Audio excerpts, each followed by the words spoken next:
Hello students, welcome to JDS education academy. So आज की studio हम करेंगे हिस्ट्री का chapter number 3 class 7th, the Delhi सल्तनत 1206 AD टू 1526 AD तक का टाइम पीरियड। सो यहाँ देखते हैं दिल्ली सल्तनत के बारे में। So Delhi first become the capital of kingdom under the Tomar Rajput who were defeated the बू Chauhans also called Chahamanas of Ajmer. तो दिल्ली सल्तनत जो कैपिटल बना सबसे पहली बार वो किसके टाइम पीरियड बना है, तो ये तोमर राजपूत के टाइम पीरियड में बना है, जिसको किसने हराया था, चौहान्स ने। तो ये वो पता भी होगा, पृथ्वीराज चौहान के बारे में आपने सुना भी होगा। So the transformation of Delhi into the capital that control vast area of the subcontinent started with the foundations of Delhi Sultanate in the beginning of 13th century। तो ये ट्रांसफॉर्मेशन ऑफ कैपिटल किस लिए हुआ था, क्योंकि एक वास्ट कंट्री है अपनी पूरे इंडिया और उसका बहुत सारा सब कंटिनेंट भी है, तो उस पर ईजिली रूल किया जा सकता है क्योंकि दिल्ली एक सेंटर में पड़ता है।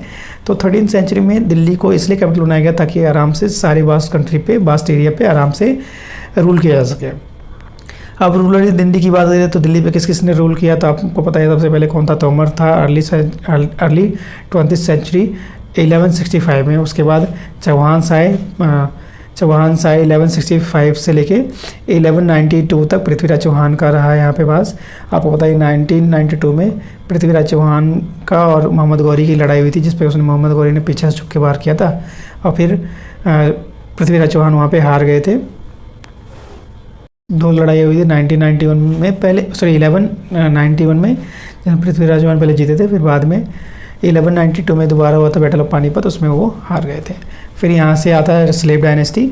स्लेव डायनेस्टी आपका कुतुबुद्दीन ऐबक के बारे में है। तो स्लेव डायनेस्टी का जो राज रहा है वो रहा है आपका 1206 से लेके 1290 तक। इसके बाद फिर खिलजी डायनेस्टी आती है, फिर तुगलक डायनेस्टी आती है, फिर सैयद डायनेस्टी आती है, फिर लोधी डायनेस्टी आती है। ये आपको ऐसे ही डायनेस्टी याद रखनी है, तो इसकी मैं ट्रिक भी बना सकता हूँ। गुलाम खिलातो, ट्रिक रहेगी इससे, गुलाब खिलातो सांस लो, खिलातो सांस लो, है ना, गुलाब खिलातो सांस लो।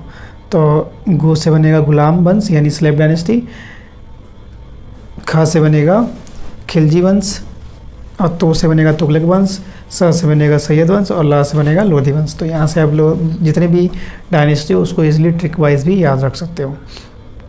आप बात करते हैं finding out about the Delhi सल्तनत। दिल्ली सल्तनत के बारे में कुछ चीज़ें पढ़ते हैं, जैसे कि inscriptions, coins and the architecture provide a lot of information. यानी दिल्ली सल्तनत के अगर इन्फॉर्मेशन हमें पता लगानी हो तो सबसे ज़्यादा यहाँ के कॉइन्स, यहाँ के आर्किटेक्चर से आप आराम से बहुत सारी इन्फॉर्मेशन को प्राप्त कर सकते हो।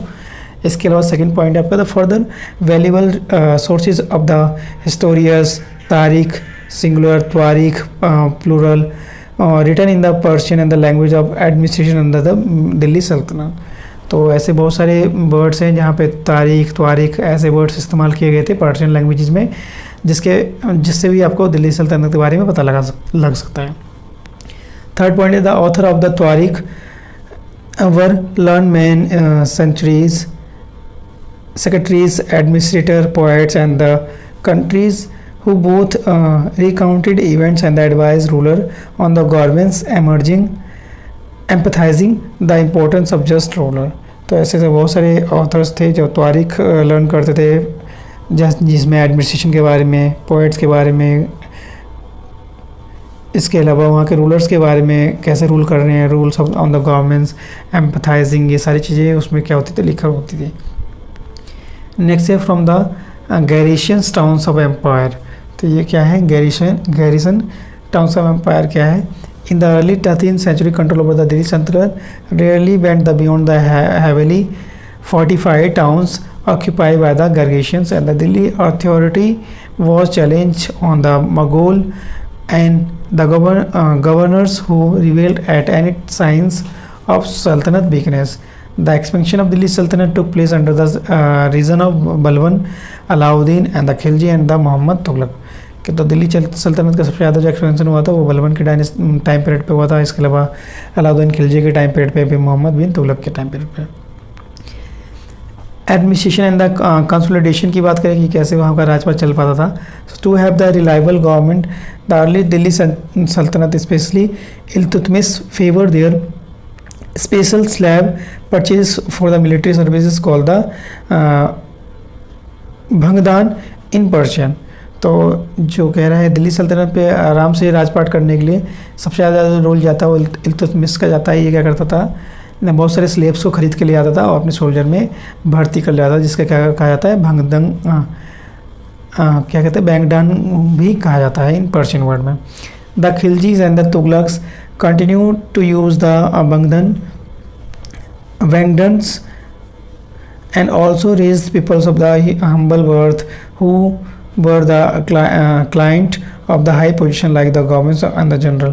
The Khilji and the Tughlaq appoint the military commanders as the governors of the territories of various varying the size.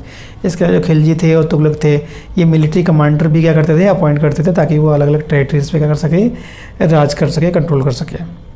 Fourth, their land were called iqta and their holder were called Mukti and the Iqtadar.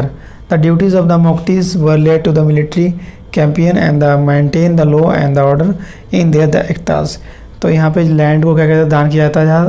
Land donation को इक्ता प्रणाली भी यहाँ पे कहा जाता था, और जो इस पे राज करेगा उसे क्या बोलते हैं, मुक्त्यू या फिर इक्तदार भी कहा जाता था। इनका काम क्या होता था कि मिलिट्री जो है उसको कैंपेन करे, उसको बार बार उसके बारे में प्रचार करे, है ना, ताकि क्या हो, easily law and order maintain रहे एक ताज के अंदर में। So in return the muqtis collect the revenues of the assignment as a salary, और इसके बदले में इसे क्या मिलती थी, सैलरी मिलती थी।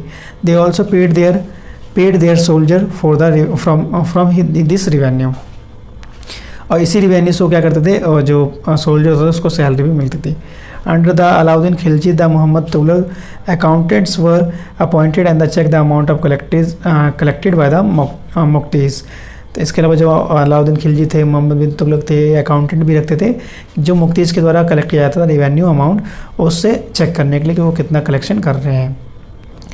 As the Delhi sultanate brought the hinterland of the cities under the control, they force the samant and the rich landlords to accept their authority.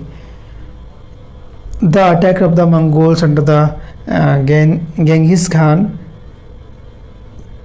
forced the Khilji and the Tughlaq to mobilize a large standing army to in Delhi।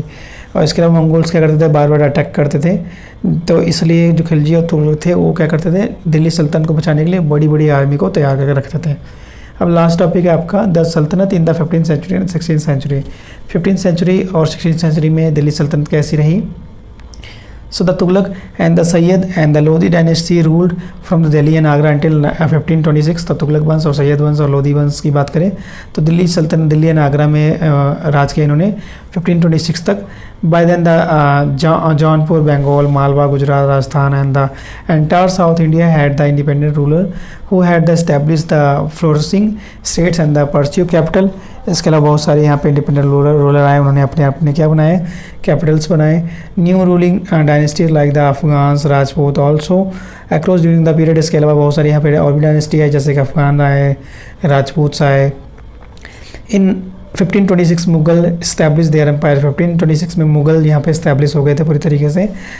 Through the brief period Suri dynasty rule in Delhi. इसके बीच में थोड़े से time के लिए सूर्य dynasty भी आए थे 1540 से 1555 तक। And the administration become the role model for Akbar and the Mughal empire. और जो राजपाट का जो टाइम पीरियड कहा जाता है वो किसका कहा जाता है, अकबर का टाइम पीरियड को कहा जाता है जो कि मुगल एम्पायर से बिलोंग करते थे। सो यही पूरा टॉपिक था आपका दिल्ली सल्तनत के बारे में कि यहाँ पे इस पूरे चैप्टर में मेनली यही था कि भाई किस किस ने दिल्ली पे आके राज किया, किस तरीके से राज किया, कौन कौन सी सिस्टम को उन्होंने क्या किया, इस्टेब्लिश किया। इससे ज़्यादा कुछ नहीं है फ्रेंड। तो इस वीडियो में इतना ही। Thank you so much, thank you for watching video and all the best. मिलते हैं नेक्स्ट वीडियो के साथ। अगर हमारी वीडियो पसंद आई तो प्लीज़ लाइक कर दीजिएगा, इससे ज़्यादा लोगों तक शेयर कर दीजिएगा।